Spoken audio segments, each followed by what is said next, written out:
Bismillahirrahmanirrahim. Welcome back to online video classes. I am Raza Ali Mugheri, lecturer physics at Cadet College Panwakil. Welcome you all in our video classes. Today we are discussing about a very important topic that is named as a simple pendulum. This simple pendulum is an example of simple harmonic motion which we have discussed in our last lecture. Now, simple pendulum is defined as an ideal pendulum consists of a point mass suspended by a weightless, unextensible, perfectly flexible thread and free to vibrate without friction is known as a simple pendulum. A simple pendulum is a mechanical arrangement that demonstrates periodic motion. The simple pendulum comprises of a small metallic bob of a mass m suspended by a thin string secured to a platform and its upper length L. Now simple pendulum क्या है? एक ख्याली pendulum, इसको हम ख्याली इसलिए कहते हैं because it's very easy to form.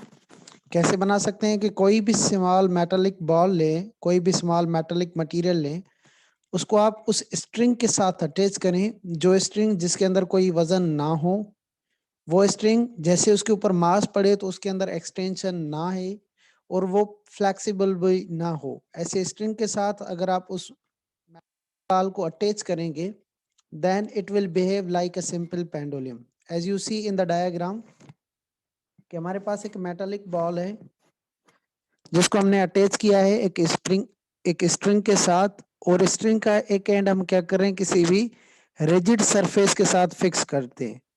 अब ये जो स्ट्रिंग दरमियान में लगा हुआ है, इस स्ट्रिंग का जो हम लेंथ लेंगे वो एल लेंगे। ये स्ट्रिंग अनफ्लेक्सिबल हो और अनएक्सटेंजेबल हो।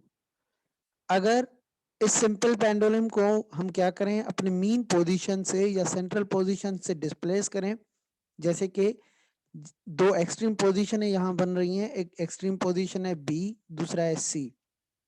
तो जैसे ही बी के ऊपर एक्सटर्नल फोर्स लगा के इसको हम डिस्प्लेस करें, देन इसको छोड़ दें तो it will start moving to and fro from its mean position. वो अपने मीन पोजीशन से क्या करेगी, फॉरवर्ड और बैकवर्ड करेगी। ऐसे मोशन को हम नाम क्या देते हैं, वाइब्रेटरी मोशन कहते हैं। तो ये वाइब्रेटरी मोशन के अंदर हमें ये सीखना है कि सिंपल पेंडुलम में जो सिंपल हार्मोनिक मोशन का मोशन हमने पढ़ा था, जिसमें जो एक्सेलरेशन डायरेक्टली प्रोपोर्शनल है बॉडी की डिस्प्लेसमेंट के साथ। लेट सपोज मीन पोजीशन पे जैसे ही हम इसको डिस्प्लेस करेंगे, डिस्प्लेस करने के बाद जैसे हम इसको छोड़ देंगे तो ये अपनी मीन पोजीशन पे वापस आएगी किसी एक्सेलरेशन के साथ, जिस एक्सेलरेशन को हम डिनोट करेंगे ए के साथ, और वो एक्सेलरेशन की डायरेक्शन होगी कहाँ, अपने मीन पोजीशन के दाने, चाहे वो एक्सट्रीम पोजीशन बी के ऊपर हो या सी के ऊपर हो। ऐसे टाइप ऑफ मोशन को हम नाम क्या देंगे, simple harmonic motion. After the simple harmonic motion, we have an important topic that is named as a wave. Wave is simply defined as the disturbance caused in a medium is called as a wave. Or wave is traveling pattern of disturbance carried by a medium from one to another point. So medium may be solid, liquid or gas. Wave क्या है? Wave are created due to the vibration of a body. कि कब जब भी कोई भी body vibrate करे, उनकी वाइब्रेशन की वजह से क्या बनती है, वेव्स बनती है। वेव हमेशा किसी मीडियम के तहत ट्रैवल करेंगी। वो जब भी किसी मीडियम या किसी सोर्स के तहत ट्रैवल करेंगी, they always cause the disturbance in that medium, कि वो हमेशा उस मीडियम के अंदर क्या करेंगी, डिस्टर्बेंस प्रोड्यूस करवाती हैं। तो जब भी किसी मीडियम के अंदर डिस्टर्बेंस आए, उस डिस्टर्बेंस को हम नाम क्या देंगे, वेव देंगे। जैसे कि मीडियम तीन किस्म की हो सकती हैं, solid, liquid and gas. Whenever a wave can travel from one point to another point, it always carry energy with itself. कि waves are simply called as energy carrier. As you see in the diagram, first of all we have a string. We are fix it with some rigid point, and by the other we are giving the jerk to it. Now what happened? A wave is formed on that string, and with the passage of time that wave will travel towards the second end. Now that wave causes the disturbance in medium.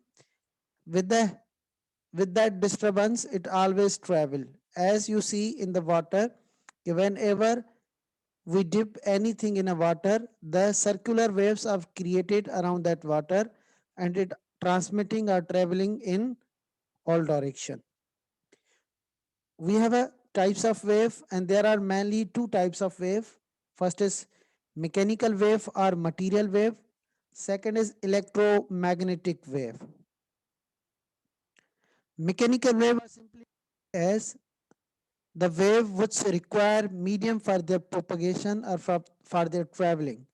Such wave will be called as a mechanical wave. वो wave जो अपने साथ medium लेके travel करें, या जिनको travel करने के लिए एक जगह से दूसरी जगह तक जाने के लिए किसी सोर्स या किसी मीडियम की जरूरत हो, ऐसे वेव को हम नाम क्या देंगे? मैकेनिकल वेव कहेंगे. जैसे कि sound wave, water wave, these are the mechanical waves. They does not travel without any medium. It means ki medium is essential for their propagation. Second is electromagnetic waves. Those waves which does not need any medium for their propagation, for their traveling. Such wave will be called as a electromagnetic wave. For example, light wave, X-rays, gamma rays, and heat rays. These all are the type of electromagnetic. Further, we have two types of mechanical waves. Number first is a transverse wave, and number second is longitudinal wave. These both wave require medium for their propagation. Therefore, they are called as a mechanical wave. Now, first, what are transverse wave? The wave are at the surface of medium with a combination of crest and trough, or simply the wave in which the particle of medium travel perpendicular in the direction of wave motion. Such wave are known as a transverse wave. Transverse wave वो wave कहलाती हैं जो जब भी travel करेंगी तो travel करने के टाइम वो मीडियम के साथ हमेशा परपेंडिकुलर ट्रैवल करें. ऐसे वेव्स को हम नाम क्या देंगे? ट्रांसवर्स वेव कहेंगे. या जब भी कोई वेव किसी मीडियम के ऊपर बने और वो मुश्तमिल हो क्रस्ट और ट्रफ पे, ऐसे वेव को भी हम नाम क्या देंगे? ट्रांसवर्स वेव देंगे. You see in the diagram, this red line indicates the medium on which a wave is formed. अभी इस वेव को हम नाम क्या देंगे? ट्रांसवर्स वेव देंगे. अभी इस ट्रांसवर्स वेव के अंदर the upper portion of wave is called crest, while the lower portion of this wave is called trough. Crest and trough. तो जब भी कोई वेव मीडियम के साथ परपेंडिकुलर हो, लाइट सपोज के मीडियम जो रेड लाइन में शो हो रहा है वो एक्स एक्सिस में है, जबकि ये वेव जो बन रहा है वो वाई एक्सिस में. तो एक्स एक्सिस और Y axis are called perpendicular. तो जब भी जिस वेव की मीडियम के साथ परपेंडिकुलर ट्रैवलिंग हो, ऐसे वेव को हम नाम क्या देंगे? ट्रांसवर्स वेव देंगे. After the transverse wave we have a longitudinal wave. और लॉन्गिट्यूडनल वेव को कैसे डिफाइन करेंगे? The mechanical waves in which particle of medium travel perpendicular to the direction or traveling of wave motion is called as a longitudinal wave. वो wave जिसके अंदर जो उसके particles हो वो मीडियम के साथ परपेंडिकुलर ट्रेवल करें, ऐसे वेव को हम नाम क्या देंगे?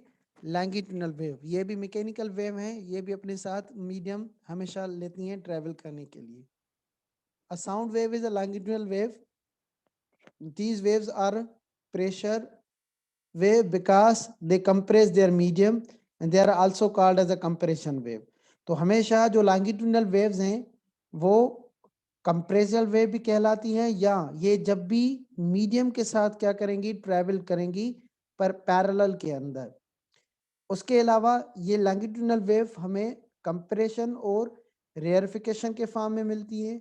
जैसे कि ट्रांसवर्स वेव करस्ट और ट्रफ के फॉर्म में थी, वैसे ही जो लॉन्गिट्यूडनल वेव्स वो कंप्रेशन और रेयरफिकेशन के फॉर्म में मिलते हैं। Hope you have understand today's lecture. If anyone want to ask any question, you may add in your comment section. Thank you.